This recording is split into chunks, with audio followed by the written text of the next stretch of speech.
I want to do a few videos about something called creeping waves. We'll talk about what they are and what they aren't, but before we do that, we need to understand what head waves are next.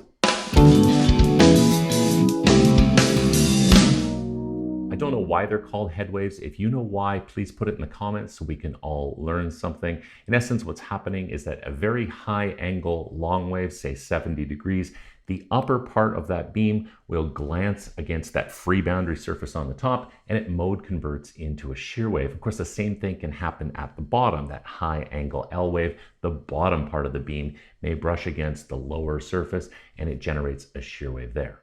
The 30-70-70 technique, or the creeping wave technique as it's been called, for crack detection and sizing, it uses these high angle L waves, which also has a shear wave component. That high angle L wave will mode convert into the head waves, and that's why we need to know what's going on.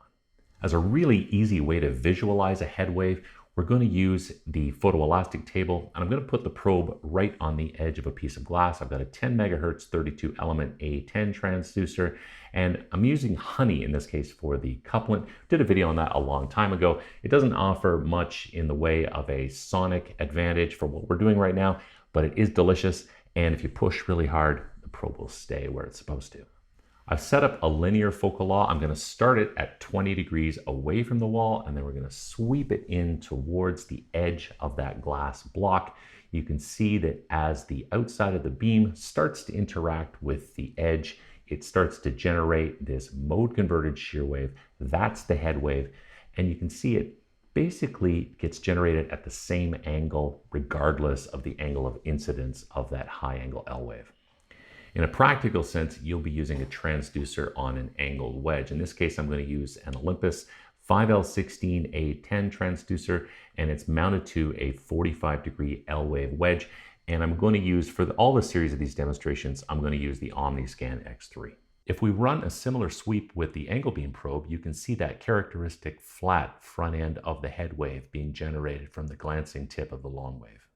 I've set up a 70-degree focal law coming out of here. Now, because that's below the first critical angle, of course, we'll have that shear wave component in behind it. Taking a look at beam tool, you can see that as I index the beam further and further in time, that upper part of that L wave is going to glance against that top surface, and it will generate a head wave. Now, beam tool won't show us the head wave here, but this is why, again, we're going to go back to the photoelastic camera. If you get the lighting just right, you can see the L wave inside the wedge before it gets into the glass specimen. Here the L wave is then refracted at about 70 degrees. Behind that's the natural shear wave that we expect to see. Now take a look at the upper edge of that L wave. You can see that it's constantly generating this very linear wavefront. That is the head wave.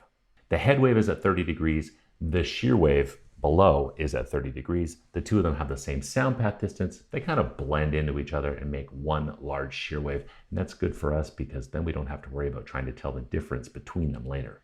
The mode conversion process that happened at the top surface where we generated the head wave will then be repeated at the bottom surface. That bulk shear wave, or the combination of the head wave and the regular shear wave, which we're now just considering one giant shear wave, will bounce off of the bottom at 30 degrees, and it will also mode convert into a 70-degree long wave.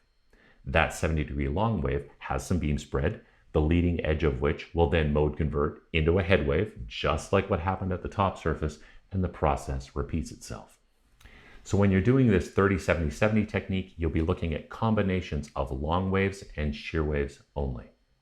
Here's the bulk shear wave, or the combination of that head wave and the regular shear, plus the long wave, all in action. This is a bit of a preview of what we're going to do on the following videos as I pull the transducer back over top of a machine notch on the bottom. That's my corner trap from the shear wave. That right there is the mode conversion. This is the shear wave bouncing off the back surface, turning into a long wave, and then coming back to the transducer. And those peaks right there coming up, that's the long wave corner trap. And then the other one is the long wave tip diffraction. So that's what's happening with head waves, and we need to know that as we start to discuss more about the 30-70-70 technique. I hope you found this video useful. If you did, please hit the like and subscribe buttons, and thanks for watching.